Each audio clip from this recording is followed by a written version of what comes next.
no, 2008, I can tell you very specifically, October 6th, my first article. Mm-hmm. And this is just reflecting back, but I had stumbled, I write books, and I also ghostwrite.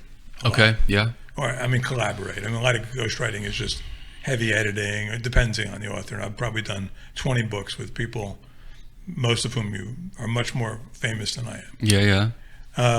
And so I have an eye for that sort of thing. And the first time I picked up Barack Obama's book, Dreams from My Father, I picked it up in the summer of 2008, and I was reading it, and I said, "No, he didn't write this book." You could tell. Okay. It's too good.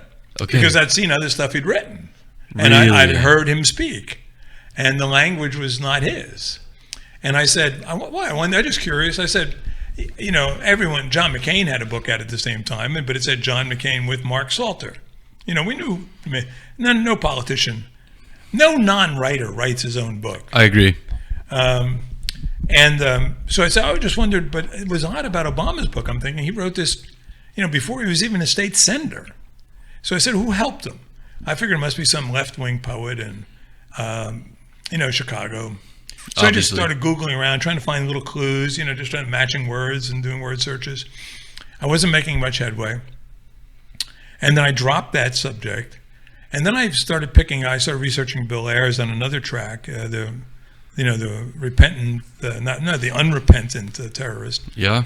And I picked up his book, Fugitive Days, his memoir, to see whether he and Obama had met each other before, had crossed paths before Chicago. And I'm about a third of the way into the Fugitive Days. I said, bingo. You just recognized it. I said, then I started checking the style, doing some, stylistic kind of analyses, where there's some testing you can do. It's imperfect. It's like a polygraph equivalent of science.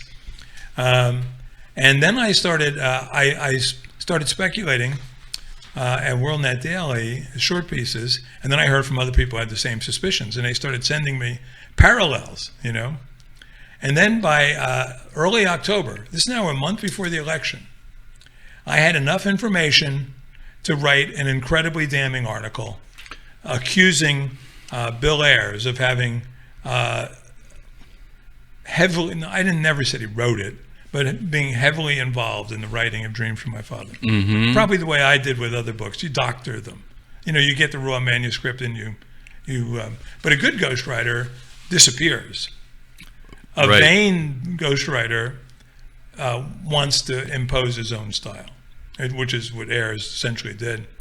That's when I went looking for a place to put my article. I needed words, though. I needed space because I had to comparing words, comparing sentences, comparing analyses, the 53 matching nautical metaphors. Yeah. I need space to do this.